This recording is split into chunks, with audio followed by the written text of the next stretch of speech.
Hello there, Pursuing Freedom friends. Thanks as always for being with us today. This is going to be such a fun show, and I'm really glad you're tuning in because we've got Shelby Osborne here out of Fayetteville, North Carolina.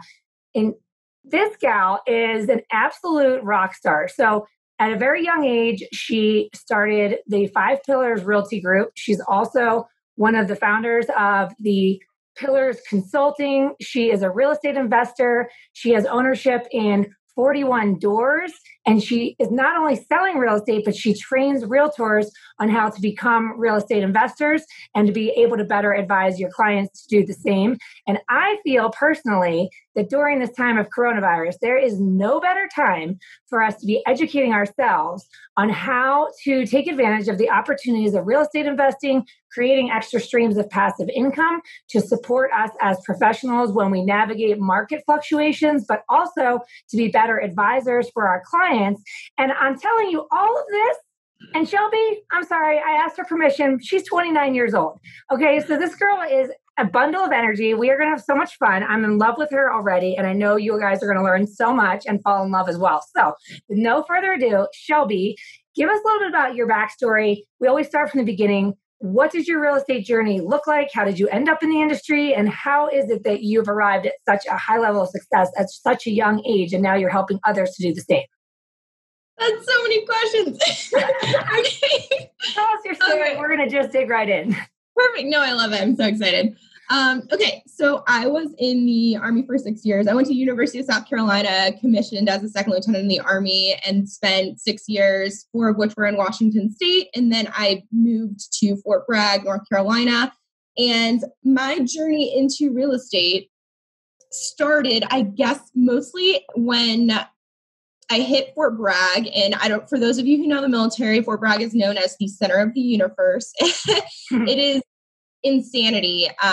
Airborne, aerosol, ranger, like all of these totally badass things, which I love, and I love everything badass. But it just made me start thinking a lot about the future and how I didn't really see myself as what they call a lifer. And I was like, all right, well, if I don't want to do this forever, what do I want to do? I know that I need something where I'm able to be creative and able to run my own show. That was another thing with the military that was really hard, is that they don't really like questioning the way that things have always been. And I like to just, blaze my own path. Yeah. So basically that, coupled with around the same time, I started paying attention to the numbers of my very first property.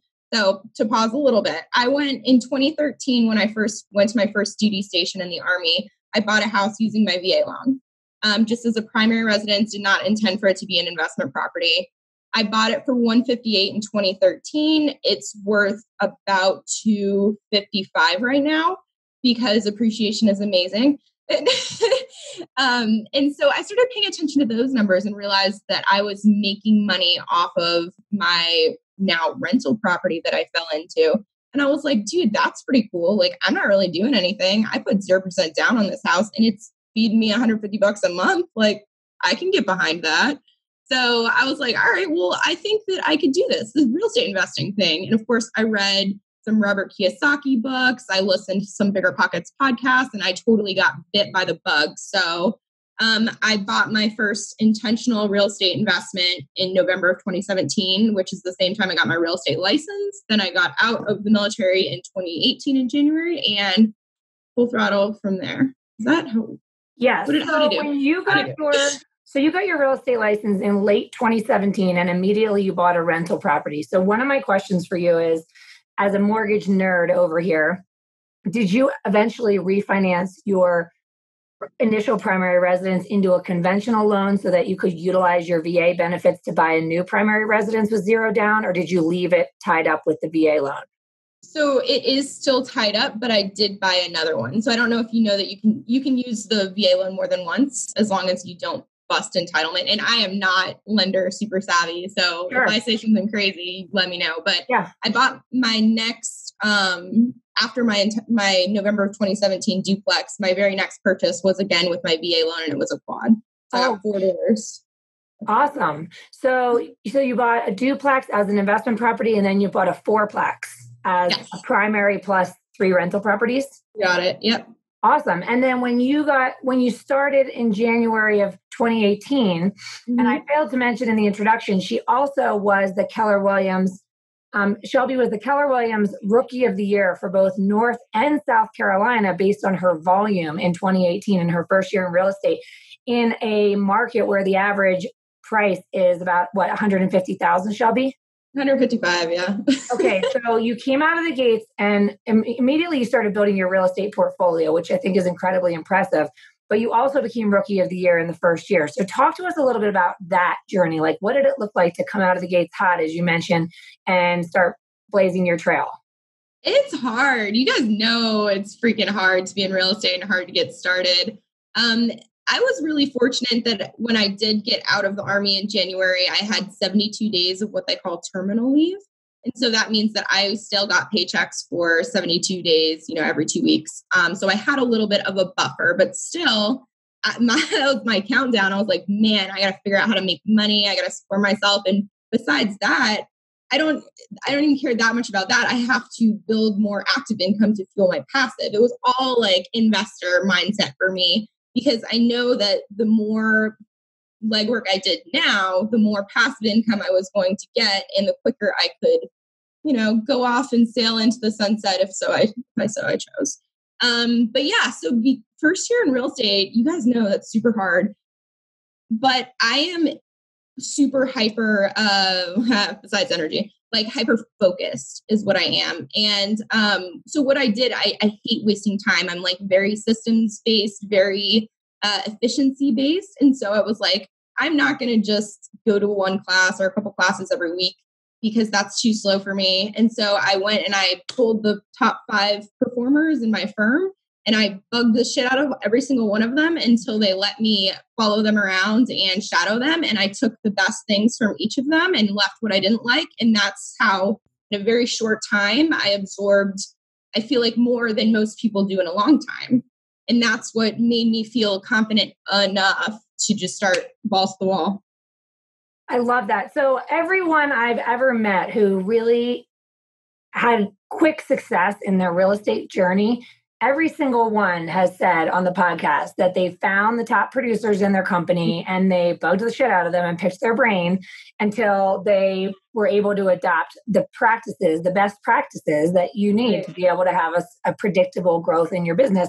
And so I commend you for that, because it's not that, I wouldn't say that's naturally intuitive. So I hope the listeners are paying attention to this. And if you haven't already sought somebody that you admire in the industry and absorb what they're doing and mimic them, then I would highly recommend you do that, especially because I would say most top producers also understand the value of doing that and did it when they were starting out. And so they love sharing that knowledge, right? Yes.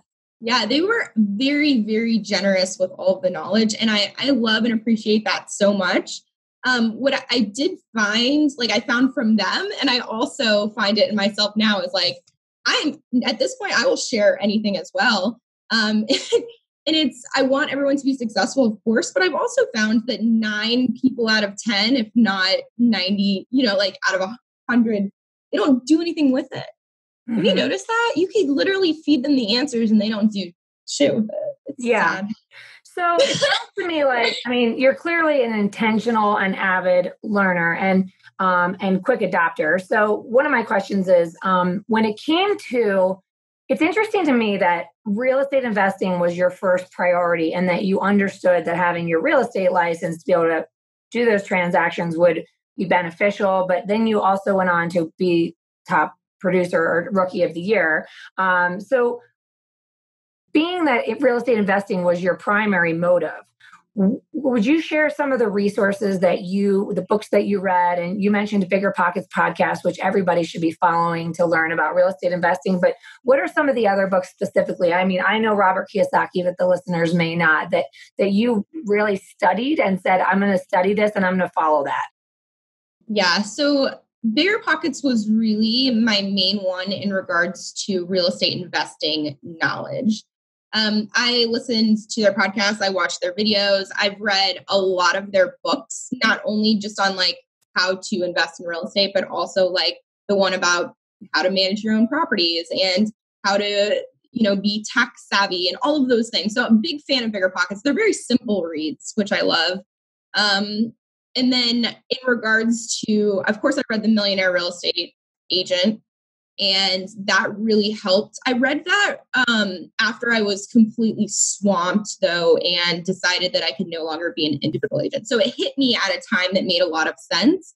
But in regards to actually learning to be an agent, I didn't really read any specific books for that. It was much more of the shadowing I did, as well as my own personal development. So I'm a huge fan of the book Miracle Morning, Miracle Morning Millionaire. So I'm a big morning person. I get up between 4 and 5 every day.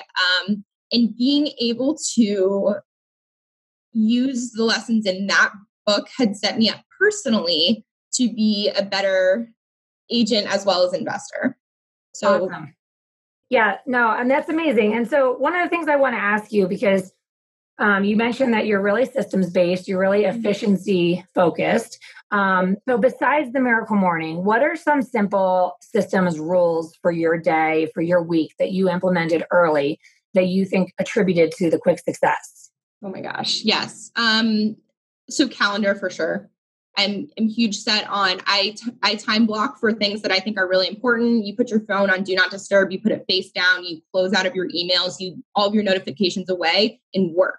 That's when you actually get stuff done. You will waste hours and hours if you're ping, ping, ping, ping, ping. Like that stuff can wait. So focused on time blocking for sure. I have a rule, and I teach my team this now, never think through the same thing twice, ever, for me. So this is how, when I started as a new agent, I did the same thing. If you find yourself writing the same emails, you find yourself explaining the same things over and over again. So once you think through it once and you've written it into like hey, you would send this to a client, there's your draft. You save it as a draft and you keep it in all of your draft files or a canned email if you use, a CRM or whatever. And you never waste time composing that email again. You change out the names, you change out the address, you hit send. So I'm really big on like documenting as well. So like cheat sheets, I'm huge on that. Like whenever I call them lessons learned, and I'll send them out to my team, and then one of my admin takes them and files them. But lessons learned on like things from an attorney or a lender or a wholesaler or whoever it is, and then you package it into an information, and then you don't have to relook for it next time. You know what I mean? Like just making sure that you keep track of all of these things and have them in a consolidated space, and it will save you tons of time. So now that you are the founder of the Five Pillars Realty Group, and I know that you've got agents on your team, you've got assistants, et cetera. One of my questions for you, for the listeners, is it sounds like you are naturally, I don't know if you've done the DISC personality profile test, but I imagine you're a high C, right? Very detail oriented. So it's funny, I am actually a high D, but I'm a high observed C. So like naturally I'm a D, but whenever anyone's looking, I'm a C, man. That's interesting. Well, what I'm getting at is that, there's a lot of folks in our industry that are not naturally inclined to the details and the systems, and that's a challenge for them. And I imagine that you've encountered folks on your own team that aren't all of the same DNA as you. And so one of my questions would be, how do you support somebody who isn't organically inclined to that in order to really get them to do what they need to do? Because I kind of want to hug you through the screen right now when we talk about time blocking and turning off your phone and turning off distractions. Like that is the most important thing for agents to do, but seems to be the most challenging also. So is there anything that you've seen with your experience of somebody who isn't naturally inclined to it, but you've seen them overcome and find success? Yeah. So discipline and leverage, those are my two things. So I'll start with leverage. A lot of people will say to double down on your weaknesses. I disagree completely. I think that you need to double down on your strengths and leverage your weaknesses, because if you throw hours and hours into making your weaknesses average, what are you now? Nothing. That person, like you need to find that person who is the natural fit for that position and leverage them. So that way you can focus on your 20% and they can focus on their 20% and everyone is a more efficient product. And that's why, we've designed our team in that way. Whereas same with the DISC, we have a lot of C's on the admin side. We have a lot of I's and D's over on the agent side. And it just works because everyone just plays to their strengths. But I go back to the discipline thing is because you have to make conscious decisions and you have to be able to sacrifice for what you know you want if you really want it. People like turning off your phone, that's just discipline, man. Like, you know what I mean? It's like, how much do you want it? I think I love you. This is so amazing. It's so simple, but for some reason it's so challenging for so many people. And you're so right. Like double down on your strengths and leverage your weaknesses is just genius because it is so ridiculous. I'm a big fan of energy management. And so we're at our peak energy when we're operating in that 20%. When we're operating in our zone of genius, we come alive, we get excited, we're enthusiastic, and we magnetize the right results, right? But when we operate in our weaknesses, we don't realize what it's doing to our energy and how it's depleting us and how it's ultimately detracting from our ability to be effective in the area that is our zone of genius. So it affects everything negatively. So how quickly after you started rocking and rolling in early 2018 did you bring on support? So I failed at support twice before I found the right support, but my very first hire was I think June. It was like May or June, and I started in January. So I am grateful that I did it myself to begin with, and that is one of the challenges that I find with my team actually is that every single agent other than myself started on my team. So they don't know the pain of doing it all. And I do think that makes it's a challenge. But anyway, that was not your question. So I leveraged in May and June. I just paid, it was essentially a runner. I was like, all right, take this here, put this sign here, take the lockbox, that sort of leverage. My true leverage, and by the way, that didn't work very well because you have to find the right people.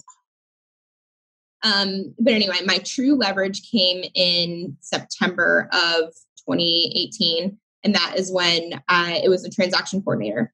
And her name is Megan Amarine. I've been saying her name wrong apparently for 2 years, and she corrected me for the first time the other day. Oh my gosh. She is absolutely phenomenal. And she was an agent for years before starting just doing a transaction business. And she was her own business owner. She was working with several agents at that point and literally took over my business and changed my life. The right leverage with the right people, it changed everything. And then from there, now, we have several transaction coordinators, but I got to tell you about her real quick is that, so she was her own business owner and had many agents and all that stuff, and then decided to take some time off and have a baby and all that stuff. And she just came back, in like December of last year and was like, I'm ready to start again. I don't want to work with all those other agents. I want to be a pillar. And I'm like, oh. So now she's my lead administrator and she oversees all of the transaction coordinators, holds them accountable to systems and standards. And it's just amazing. So would you call her an operations manager? Is that what? No, she is purely TC listing coordinator, admin assistant. I have an operations manager and she is the one who will schedule training, events, order supplies, all that stuff. But it's two different roles.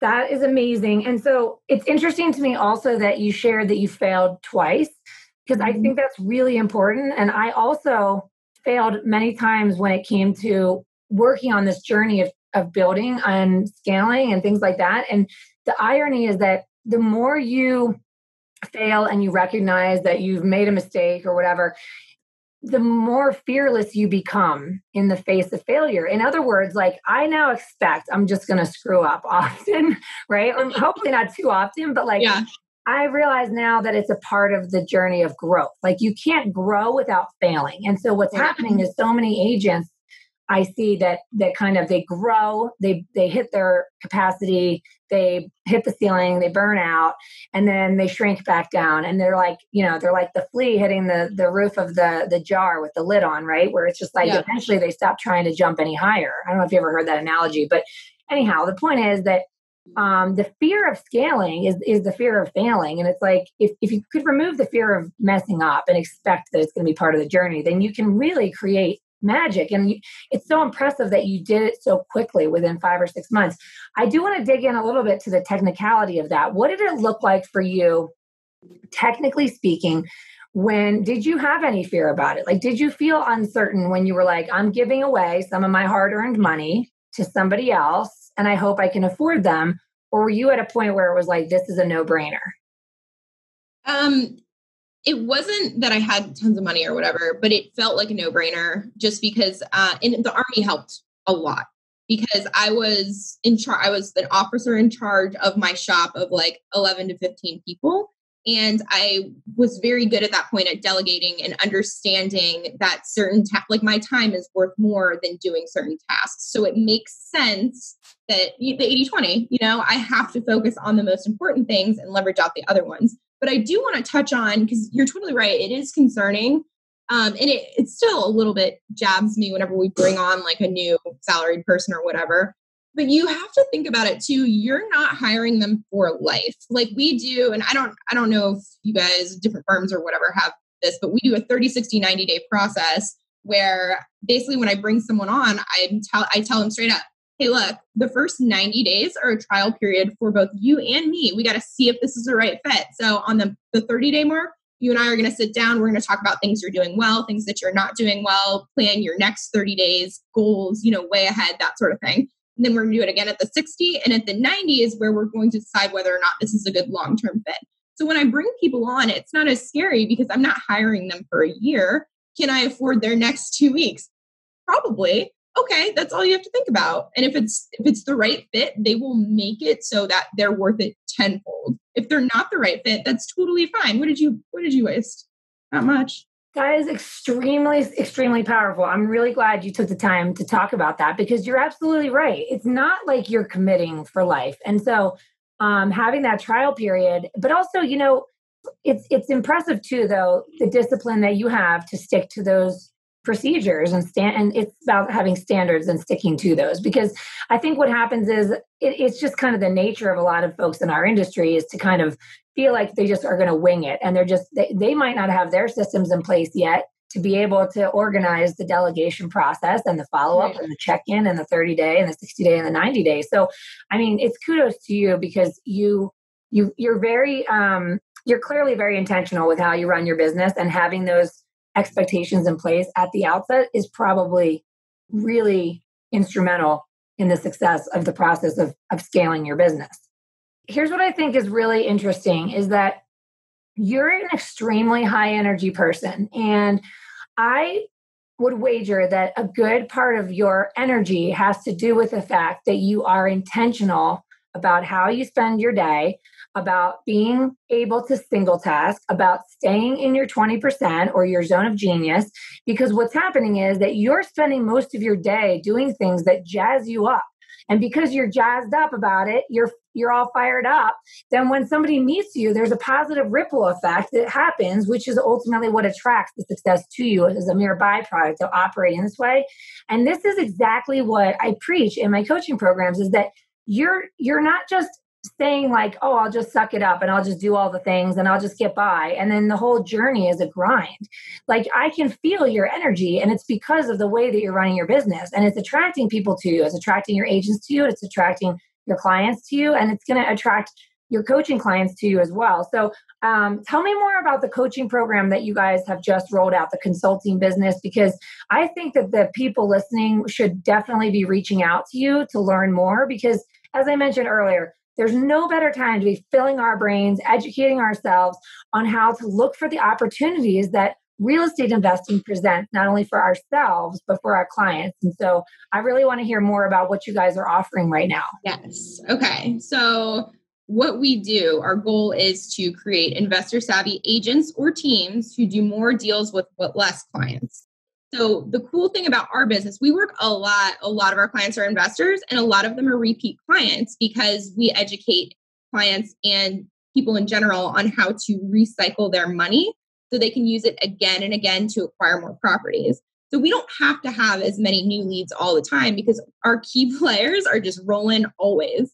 But so what this includes with what we do is we help people establish a recession-proof model. They are able to develop a submarket free of competition in their industry because agents don't know how to work with investors. They are literally blind to it for the most part. And then also we help them build a community that will be their self-sustaining lead generation machine. And what I mean by that is we do Pints and Properties, which is a real estate investors meetup where we educate for free, and there's pints and that's beer, by the way, like Pints Properties, yeah. And so it's like a really good vibe, really good community, and it spreads like wildfire and gets people excited, and that's more and more business. So we help people set up all of those models within their communities, as well as the actual deliverables, which are how to screen investors, like what to talk to, red flags, that sort of thing. The investment strategies that go along with that, because most of the agents don't understand the different techniques that you can do. Most people understand flips, they don't really know anything else. And also how to optimize deals. There's a lot of hidden deals on the MLS as well as off the market that we help people capitalize on and then build their network.